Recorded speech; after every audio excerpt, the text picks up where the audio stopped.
Mga boss, eto. Kaya kami nagtatrabaho hindi para sa sarili namin, kundi hindi para sa inyo. Yan ang saan ni President Bongbong Marcos. Pero hindi kayo nagtatrabaho para sa Pilipino. Tinatrabaho ninyo ang kritiko ninyo at kung paano ibulsa ang pondo ng gobyerno. Saan ni Master Judea, political vlogger. Masakit yun. Nasampal yun sa PBBM, kay PBBM mga boss. At yun naman talaga ang totoo no, nakikita natin na tinatrabaho nila yung kanilang mga kritiko, mga kakampi ng mga Duterte. Ngayon, tinatarget nila si Senator Bato de la Rosa at pabalita pang isusunod si Bungo at si BP Inday Sara.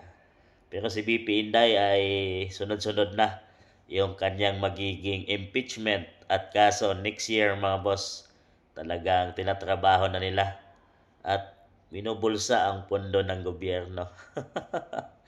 Dahil nga doon sa mga nilabas ni Saldico na statement mga boss no na budget insertion, billions of budget insertion at mga ghost flood control project dito sa PBBM administration mga boss. Talagang tsaka 3 years wala tayong nakikitang mga bell projects.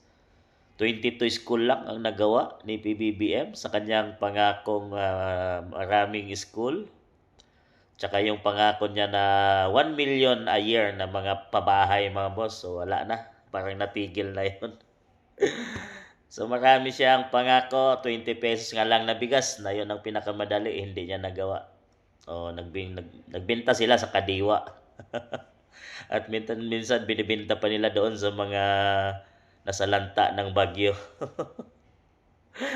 Maraming pangako na hindi pa natutupad ang PBBM administration, 3 years na. Wala tayong nakikita kundi banatan at puro kaso na dyan sa Kongreso mga boss tungkol sa mga kalaban or mga kampi ng Duterte administration. So tama kung tamang sinasabi nito.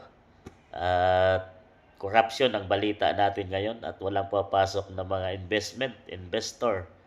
At marami sa mga Pilipino ang walang trabaho mga boss. So, meron naman silang binibigay pero mga ayuda. Ayuda mga boss ay hindi sapat yon. Dapat trabaho talaga ang ibigay nila sa mamamayang Pilipino. Ang ayuda is 5,000 lang ay hindi makakasapat yon sa isang buwan or ilang buwan bago ka magkakakuha ng ayuda uli. At hindi, maraming mga gutom na mamamayang Pilipino, mga boss. At ilang mga tao lang ang sagana ngayon sa ating bansang Pilipinas. So, ano masabi nyo dito mga boss?